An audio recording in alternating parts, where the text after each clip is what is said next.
I was a long-time bike rider, never wore a helmet, but a friend and mentor of mine got in a bad accident. He passed away on impact, and he wasn't wearing a helmet.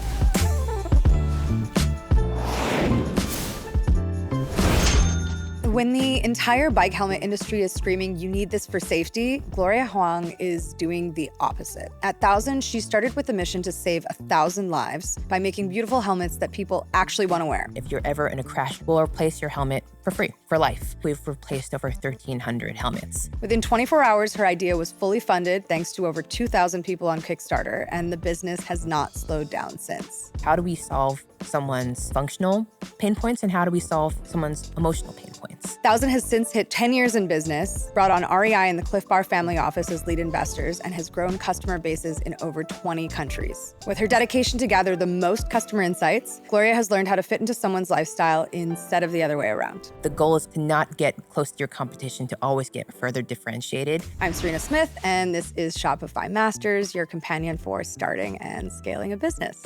Hi.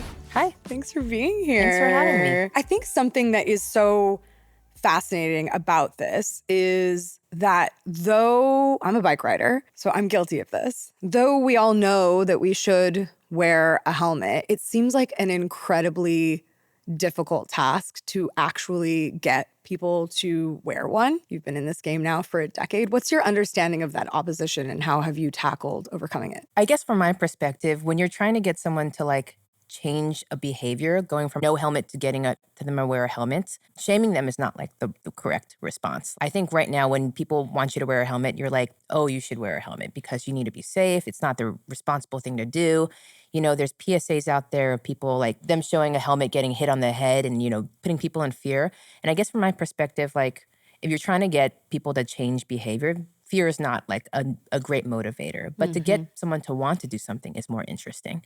So I think that's what 1000 was really founded upon. Can you not only sell a product, but can you actually make helmets people actually want to wear? Our whole design premise and our whole mission has been really around how do you make a helmet cool? And how do you change the perception around a product that's maybe a safety item to a lifestyle accessory? How do you make a helmet cool? That's a great question. I think you make a helmet cool by here's an example. When we thought about why helmets weren't cool, if you think about just the imagery of them, they're kind of these sci-fi, racy, Bluetoothy things, and they don't feel like they resonate with something you want to do. Riding your bikes is really joyful. So how do you solve that disconnect between, the joy of riding and safety? And to try to make something cool, we went back to honestly the 60s, the 50s for inspiration, and Steve McQueen. We were well, what are elements of cool that we can pull out that make people want to wear something because they think it's cool? So when you look at all of our helmets, they're based off of motorcycle helmets or moto helmets that you could have found in your grandparents' basements in the 50s or 60s. One of our best-selling colorways for the past 10 years, it's just this striped red, white, and blue, and it's a reference from a Steve McQueen picture we found a long time ago. And I guess for us, it's finding these subtle hints of what makes something cool, and it's kind of bringing it all together in a product to convey a feeling more than anything. So even our products, they have leather straps.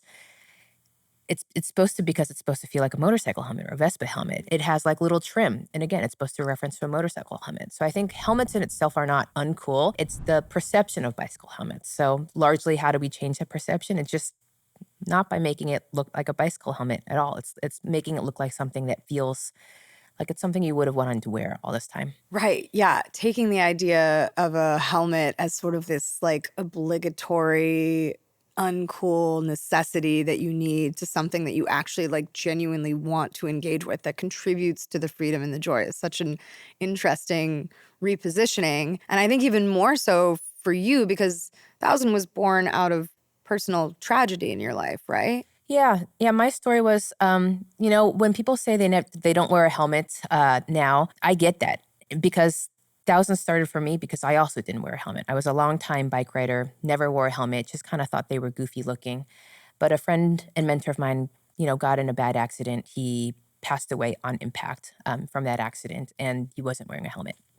And when I heard that, I knew, same as a lot of people who don't wear helmets, I know I need to wear one just to be responsible for myself. But when I looked out on the market, there wasn't anything I liked. There was things that I felt were kind of passable, pretty sci-fi looking, didn't really fit my personality.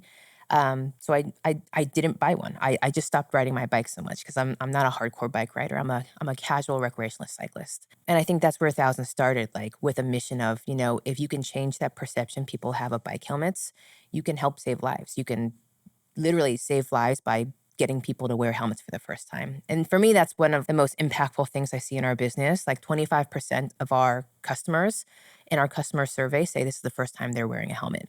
Wow. Yeah, and for me, like from a mission-driven place, we've been able to help save lives just by making something that people actually want to wear. It's built into the name, right? Yeah.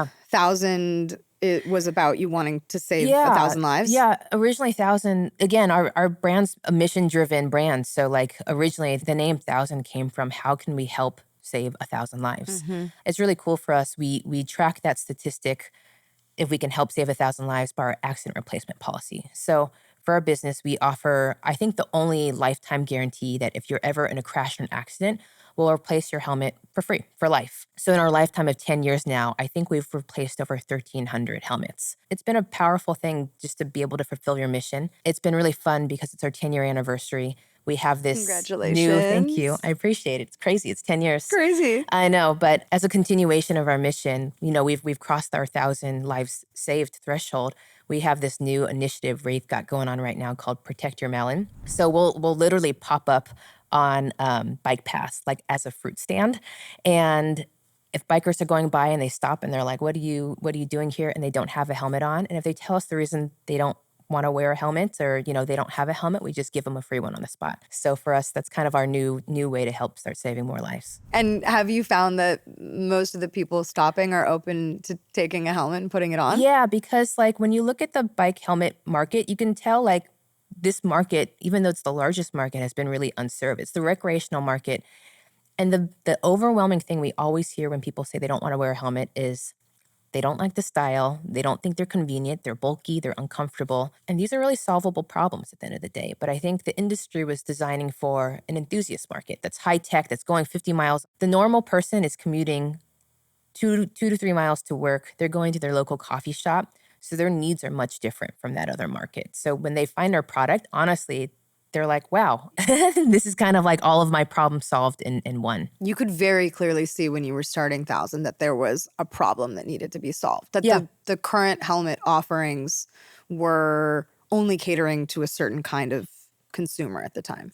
Yeah, correct. Like when we started, the industry was very price to value. It's basically how many different, product features can you fit in this certain amount of price. It was very wholesale centric in the sense that like all helmet companies at the time were really designing for the retail buyer. So the retail buyer is like, I need something at a $60 price point that is black, that has this many vents, that does X, Y, and Z. And the product development team will be like, cool, we'll design exactly that. And the challenge with that type of kind of legacy industry is then you no longer design things for customers or people. You're designing things for a retail buyer to sell into a store. And I think, when we started 1,000, we really had a design thinking approach. Like, how do we solve someone's functional pain points and how do we solve someone's emotional pain points? And that's how we really started with our product briefs. Like, how do you solve a person's problems, not just like in a list that, will meet a price point, but how do you make them feel good about wanting to wear something? Did you just inherently understand that that was the approach, or was this the product of gleaning consumer insights? I know that's big for you. Yeah, that's big. I think I'm in that that school of like idea design thinking where you really try to understand like a customer insight. Like to me, that's what makes solving a problem really interesting. You have to understand where your customer's coming from. So even in the beginning when we started 1,000, we did customer surveys and we still do customer surveys and we still do customer interviews.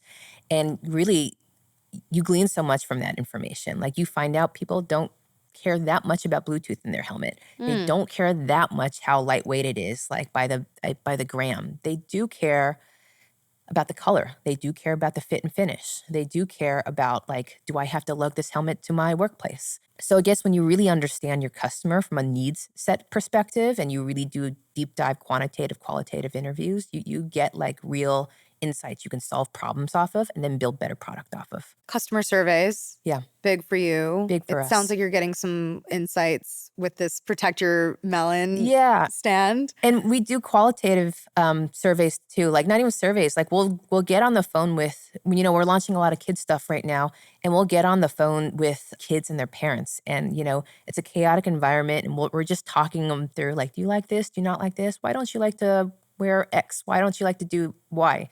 If you were to design your perfect new product of this, what would it look like? Can you draw me a picture? And you gain a lot of insights from these things. Like, it's not just like, what does the customer survey say? Qualitative, let me design something. Like, you've got to listen to the customer, because a 7-year-old kid's not going to tell you exactly what they want. If we're designing a bike basket, for example, and they're saying, I want something where I can put my rocks in it, and I can put my X in it, and I want my water bottle in it, and I want to be able to do X, Y, and Z. You don't have to design a product that can fit rocks, but you do have to design a product that can hold lots of various things that kids are going to take on their adventures. They are saying, I need a water bottle. That means they're going out for a long period of time. So how do you design something that lasts and that can be ridden with them? So I would say, like, in that insights gathering, it's not just hearing what the customer is asking for. It's kind of inferring, like, what's the larger pain point that you need to resolve for them when you're designing a product. Is that a skill set that you feel like you've always had as a human being, that ability to just sort of connect the dots and read into the nuance? It's funny, I don't have a business background. I was a liberal arts major. So I had a psychology. So naturally you're an entrepreneur. If you're a liberal arts background, you're like, what can I possibly do in this job market? But for me, like, my background is psychology. And I would say, like, I don't know if it's a chicken or the egg thing, but maybe something I've always had is, like, I've always been trying to understand what the other person has been asking. In all things in life, I think one of the most important skills is to try to understand, what does this other person value, and how do I deliver value? Because that's ultimately what a product company does at the end of the day. You can listen to what people are saying, or you can listen to what people are actually telling you. And it's like, there's a distinction. You have to get to that sort of like underneath layer, It's not always in the language itself. You have to sort of infer meaning. The psychology component, I think, is super compelling and is probably a big reason why 1,000 is still here a decade in, right? Like, that deep understanding of who your consumer really is and what they actually want, and leaving some of that other seemingly important stuff that turns out to be a little bit superfluous by the wayside. Because 1,000's been successful in our category, there's lots of other brands who have tried to, kill us. They've literally made products that they've called 1,000 killers. And really? Yeah, it's unnerving because they're bigger than you.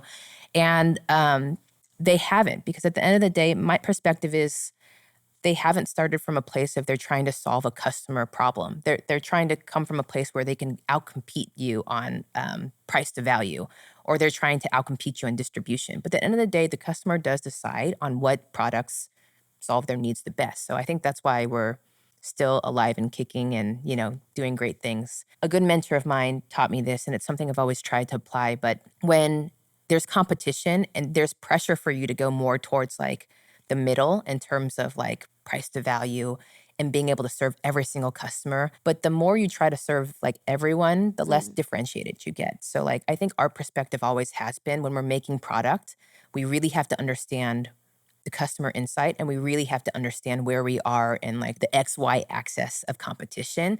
And, like, the goal is always to be out further up and to the right, like, to not get close to your competition, to always get more and more further differentiated. And for us, by getting more further differentiated, it's us understanding and delivering customer insights better than anyone else. I would imagine, like, you're steeled at this point. You've been doing this a decade. It probably takes a lot to shake you at this point. But I'm thinking back to, like, the first time that 1,000 killer came out, or you caught word of it. I would imagine it was kind of scary. Like, how did you navigate it in that moment? Someone gave me a good phrase to describe, like, entrepreneurship, and that was, like, firefighting with enthusiasm. And that felt true. And it still feels true. And I think in that time period, that's the moments you have to, like, dig deep and understand, like, who are you as a brand? And when you have competition who are trying to, like, outdo you, to me, the only way to, like, continue to outdo competition who's bigger than you, that has more resources than you, is to keep just getting, like, more differentiated. So I think at the time, if I'm honest, I wasn't too nervous because I knew we could always do what we've always done at 1,000 better than everyone else. Just Mm. because lots of other companies that are legacy players in our industry are like trying to serve like 5 different customer groups. So they're trying to serve for helmets, they're trying to serve the mountain bike rider, the gravel rider, the road rider, the recreationalist, all of these other things. And at 1,000, we've always been trying to serve 2 customers, like urban traveler and the family. So for us, like our perspective has always been share of closet versus more and more kind of like different categories. So I think that's why we'll always win in this category because we've always been wanting to go deeper with our customer. We don't want to, I would love to go into the mountain bike category because I could sell a $200 helmet. I'm not that customer. I don't know how to mountain bike. So I don't think I can solve any sort of customer problem with any sort of real integrity. When confronted with competition and the need to say, how do I outcompete them? My perspective is like continue to double down on what you do and get more aggressive and dig down deeper into what you do. If you try to be like your competition, unfortunately, you just do what your competition does, but worse, because that's not your skill set. My perspective is always like lean into what we do well and really, really double down on that. The proof is in your success and in your progress. You're now in more than 20 countries, Yeah. right? Given your deep orientation toward consumer insights, what have you found as you're entering other markets in terms of needing to alter design principles to fit the culture of those different places? Yeah, it's been really interesting. So a big portion of our business that's international distributors. So we are distributed in everywhere from South Korea to, Spain or Poland. And it's really interesting because you kind of have to understand what that culture values before you Hmm. kind of position yourself and Totally. your assortment needs to change for that culture or even your QA process. So for example, like we're big in South Korea and growing now in Japan and the QA standards there are double what they are in the US. You have to make sure every single product is perfect going out there. In Germany, it's a highly functional market. So, we're a colors, materials, and finishes brand, and we lean into style and we lean into convenience. But in Germany, as our market, we really have to play up our functional competitive advantages Mm. because they want price to value, but they want it to look good. So, like the way we message is also inversed in certain places. And then we also have to think through like special makeups. Like in some markets, we develop colors now that have to be global. When we first started, at 1,000, color development was me just saying like, what colors are cool and what can we Hmm. put together and what do I like? And now I have to think through like, okay, when we're developing a new line, like where are we going to sell this into? Is it just going to be in our .com channel, or is it going to be into a key accounts, or is it going to be in our distributors? And if it is, what are the colors that we have to have? What are the features that we have to make sure it's a global line? Or is it just going to be a regional product? So I think when you're developing or you're growing internationally, your product line has to be able to flux with you in terms of being able to serve each market. As you started expanding internationally, were there any early mistakes or learnings that you can share? For you, from the design perspective, is one thing, but you've also got what I would imagine is daylight between the safety regulations in each of these markets, right? That's a huge one. So, like, again, in our market, it's not as simple as deciding we're going to sell into France one day and we can sell into France. You have to get the safety certifications for every single market, and they're different. The EU is different than South Korea, is different from, Japan, is different from Australia. So, you've got to make sure you can get all of your products safety certified and that it can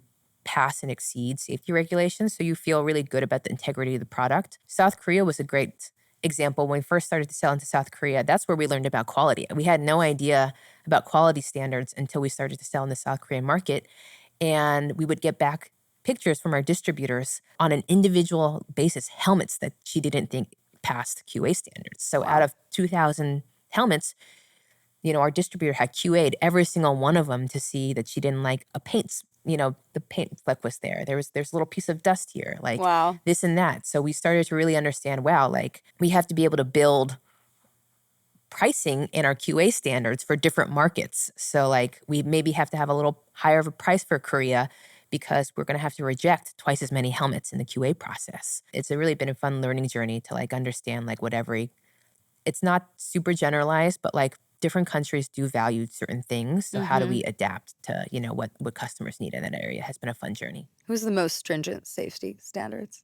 Most stringent safety standards, I would say no one has the most stringent safety standards. It's more of like, what do you prefer? Hmm. Funnily enough, it's like in the EU, like they have a higher preference towards like protecting against low speed impacts.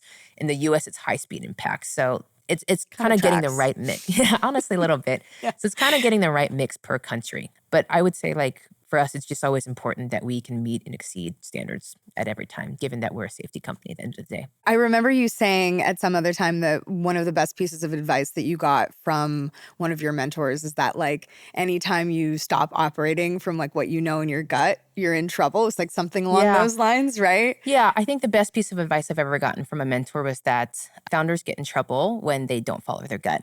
And that was like very true 10 years ago because I was like undoing a problem. And 10 years ago, that is still the best piece of advice I've gotten. I think like one of the best examples I've had is that, as Thousand grew over time, we did all the things people do when you grow. You get a leadership team, you start to learn how to delegate, you have X, Y, and Z. And I got further and further disconnected with like our product roadmap.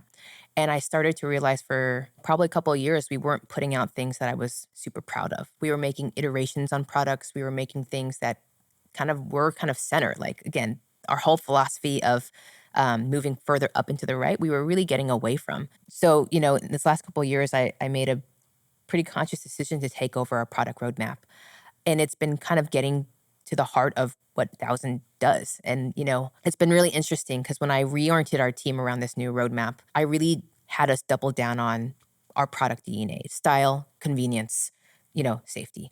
And it was hard for our team to heal because they had these hardcore product people who were kind of making sure we could design global lines, but weren't necessarily breaking the mold for our customers. And what was really interesting about taking back over the product roadmap is like I really oriented our team around how Thousand started. Like Thousand was successful because we were, if you've heard of the term like blue ocean, we were a blue ocean company. Like when the sea is red from competition, like of just like knocking each other off and competing on price to value, we were differentiated. And that's why we succeeded. For me, taking over the product roadmap was really getting back to like this root of what Thousand did well. I think there is like an idea of the older you get as a company, you have to radically change who you are because that's how you have to adapt to the new market and that's how you have to compete. And that can be true in times if like your competition set has really drastically changed. But when I looked at our competition set, they were almost exactly the same. And what I realized is it's not that our competition was changing to get better, it's that we had changed to get more common. Mm. So like for me, taking over the product roadmap was again positioning us more further out into the right where we started 10 years ago. So lots of how we've grown is just by doing more of what we did 10 years ago. And it paid off clearly, but it sounds like it also sowed some discontent within the company at the time. How did you win people back? Was it when things were performing? Yes and no. I think people were hesitant because it was a new direction for folks that we had to go into. And lots of it, we had to prove it out. I think we had to help people believe that Thousand was successful because we understood the customer better than everyone else. So the only way to do that is to double down on our insights. It's not to try to compete with this new technology. It's not to try to hit this price point. It's just to do well what we've always done before. I think people thought, is that enough? Is that the right direction? Is that too simple? And I think what's changed people's minds is honestly a lot of that product that we developed is coming out this last year. And all of them have been runaway like hits. And I think our team, honestly, in some ways has been surprised that some of these products are runaway hits because not too many people believed in some of the things we were launching. At the end of the day, like product design is really that simple. Like it is like, what do you offer to the customer and how do you do it better than everyone else? I think one thing we were getting into is we were getting into competencies that like weren't our competencies. So this whole process and getting back to what we've done at Thousand has been that. It's just been having our team focus on understanding like this is who we've always been and this is what we've always done better. So rather than to a degree maybe being a little fearful of the competition and trying to adapt to the competition, let's just heads down, double down and do what we've been doing great all this time and see where it gets us. And that's been paying a lot of dividends. Stay true to yourself. Amazing. You started, born out of a very personal story, wanted to save 1,000 lives. You're now a decade in, you're in more than 20 countries. You've undergone many transformations over the course of the last decade. And of course, it's never linear. How are the challenges that you're facing today different than the first batch of years? When I started, it was definitely like product problems. It was like being at our factory for 3 months at a time to solve this latest product problem. And I was definitely a maker. And I think that's my natural skill set as a maker. 10 years in, when you have like a team, you have to go from maker to manager. And that's been like my challenge these days. My biggest challenges are like people problems. Like, how do I retain great folks when I can't pay them because we're not like a billion-dollar company? How do I like get people to have good career progression, but let them know when they're not ready for something? How do I have corrective action with folks who I care about, but they're not great with feedback? But like for their betterment, they've got to like hear the feedback and they've got to improve from there. And like there's always like a billion things happening with people at the end of the day. And you've got to learn to be skilled. In the same way, funnily enough, with product, where you have to be skilled and you really have to understand what the customer needs. It's the same thing with like team. Lots of times when they're asking you for something, they are asking for something else too. Like when they're asking for like a raise, they're asking for validation for their work is what they're also asking for. When they're asking for career progression, they're asking for that you care enough about me that you can help me with my development. That same skill set has to apply. Like, how do I now like focus like on a team that can help, execute this larger vision that we have at 1,000?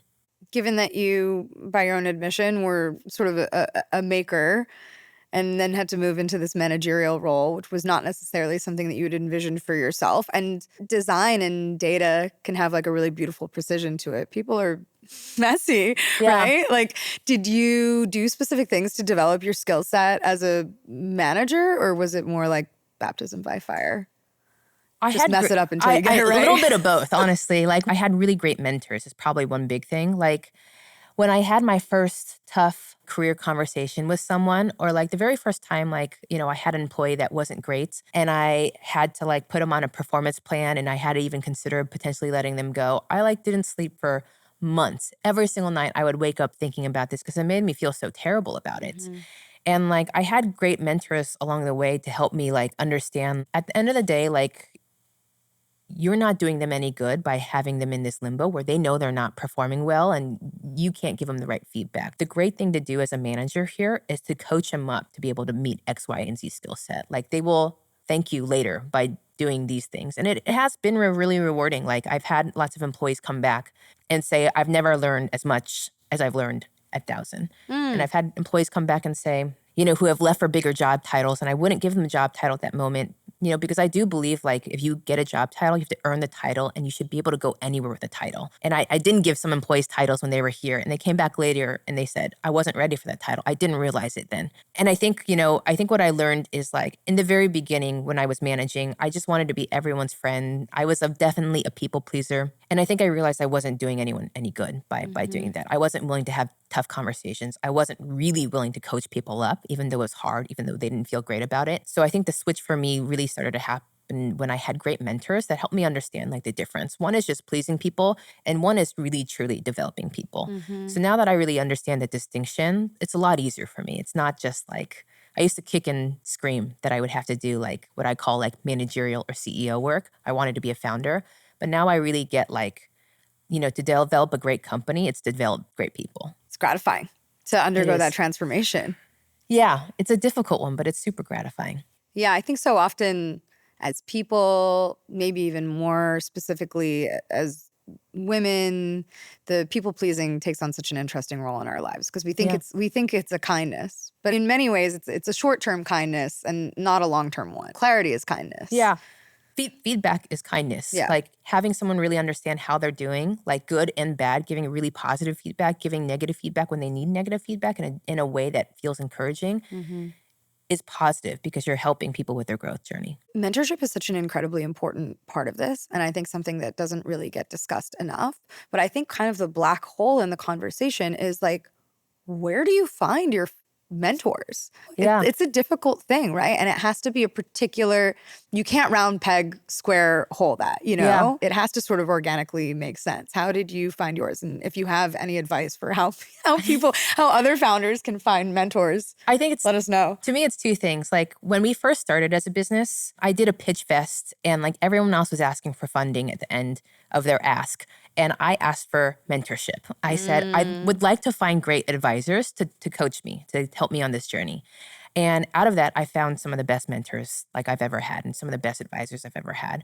And I think the second thing is to be like very coachable. Like as a founder, you start because to a degree you feel like you have an insight no one else has and you're going to charge on your path and build something. To me, like being a great founder is like a balance between every day waking up and thinking you know exactly what you're doing and this exact customer insight and executing on it really well.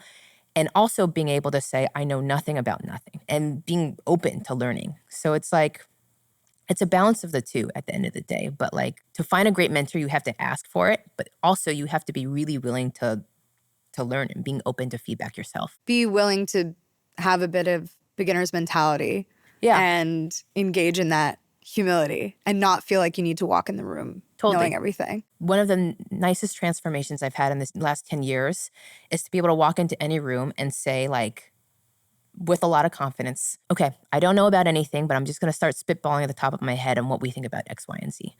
And I think when you walk into a room and think that you know everything or think you're guiding the room, to some degree, like it's not confidence. To some degree, it's like trying to puff yourself up and make sure people feel like you are someone to be, not to be messed with. Ego. It's maybe it's ego or it's maybe a defense mechanism to some degree. Like what's more interesting is to say, can I walk into a room and can I be super open-minded? Can I share my insights in a way that, I with a lot of authority, but at the end of the way, not be tied to like whatever outcome there is? Can I just be tied to like the best outcomes? Have you always been good at that, or is that something you had to learn along the way? No, it's something I had to learn along the way. I think when you're like younger, especially as a woman, you have this idea that you have to walk in a room and you have to know everything or else people won't take you seriously.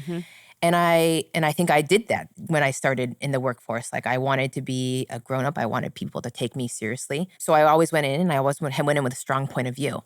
And I think now, 10 years later, I realized like the best leaders, the best people in the industry that I know listen a lot more than they talk or they project. They're quiet most of the meeting. They take it all in. They summarize and they talk about a position and they leave the room open to let other people build on that insight. So I think for me as a leader, I think I've also shifted towards that perspective. Like, how do I facilitate a conversation? How do I guide people towards a valuable point? How do I give my insight, but how do I not dominate a conversation is how I try to lead more these days. I think that point about just like listening more than you speak, even that alone is so key and can be such a paradigm shift for people. It's interesting in the sales process, and I've like talked to sales folks about this throughout life. Lots of people think selling is about going in and giving your great pitch about how great your product is. To me, like when you go in for a sales pitch, the first 15 minutes of it really should just be trying to understand what the person's problems are and what you can potentially solve in their assortment. So like, I think any great sales process is that. It's really trying to understand and listen. What is the problem that this person needs to solve? Can my company potentially solve it? And if I can't right now, can I think about it in my roadmap later on? Are you solving different problems for people 10 years in than you were initially? Yeah, it's interesting. We started for urban travelers, I would say, like that commuter customer, that recreationalist. We were, solving problems to some degree, like that 25-year-old to 40-year-old that was getting to work or going somewhere on the weekend. And these days, we're solving lots of things for families. So that's been a big shift in our company, where in this past few years, we've really grown in our kids' business. So now I'm getting to solve the problem of like, your helmet has helped solve the mommy-daughter fight, where my kid doesn't want to wear a helmet, but because they really like this one and they got to decorate it, they feel really attached to it. So that's been a really fun problem to solve. And you have a personal stake in the game with this one, right? Because you had a kid a little over a year ago, right? Yeah. Now I have a cute kid named Scout. That's about 1.5 now. It's been fun because like I've gotten to enter like a different journey of motherhood as a founder, but it's also fun as a founder that I have this customer insight now that, I get to use in our business, where I get to say, I know exactly what parents are thinking about in terms of the purchasing cycle. And now I get to solve the problem in a fun way that I have for myself when I design new products for us. And did becoming a parent change your understanding of your approach to your commitment to your business in any way? I would imagine it must have. Yeah, yes. And yes and no. Honestly, as a founder for a long time, when people said they had really regular schedules, like they were working like 40, 50 hours a week, I like did not understand that. And in parts of my brain, I was like, you must not be committed to this business. Because to me, like the way I had always viewed business and work was that like you are competing, and to outcompete, you have to out something someone else. And for me, lots of time is outwork. I will outwork everyone else. Mm. And having a kid, I just can't outwork other people because at 6 p.m., I'm a mom now and I've got to feed my daughter dinner and we got to get ready for bedtime. And, I got to read her stories. And same with like pre-work. I have to wake up, grab her breakfast, play, and do all these other things. And I think initially when that shift happened, I was wondering like how I was going to take it because I've always been so go, go, go, work, work, work all my life. But I think I realized now like kids have brought balance to me in lots of ways. Like in some ways, as an entrepreneur, I have definitely had seasons of like where I was working 80 hours a week and that's all I was doing. But there's no room for understanding of like maybe back to customer insights, like people's problems. Like now when I'm playing with my Kid Scout, I'm thinking about, the kids market these days, how can I solve X, Y, and Z? She's doing this and this and this. I wonder at this age, how can I design a product that makes something sense for X, Y, and Z? Mm. So I think like maybe the thing that's changed for me more than anything is knowing that I'm not working 80 hours a week anymore because I can't. What I am doing in my free time though is like maybe experiencing life a little bit. And I'm experiencing life and I'm just taking those learnings and I'm bringing them back to my business. And to a degree, like sleeping and being well rested for like my family and my business, I think that's making me a better business owner. And this is probably the Mm. first time I've been able to say that in like 10 years. I really did think in the past it was about how much work I put in. Now I'm of the position, can I bring in a balanced perspective into the workplace every single day? Can I bring in insights because I'm living life with my family? And can I, bring more grace than I used to bring to my team because I realize life is life and it's not just about work and people have other things. So can I act with more graciousness? That's lovely. Yeah, I think there's something to be said for singular focus. And then there's something to be said for having a really rich life and Yeah. the ways that those other pieces of your life actually end up contributing to the business and the problems that you're solving, Yeah, I totally agree. It's been, I think every entrepreneur, because their first baby is their business, Mhm. understands that like you believe it's life and death every single day for years on end.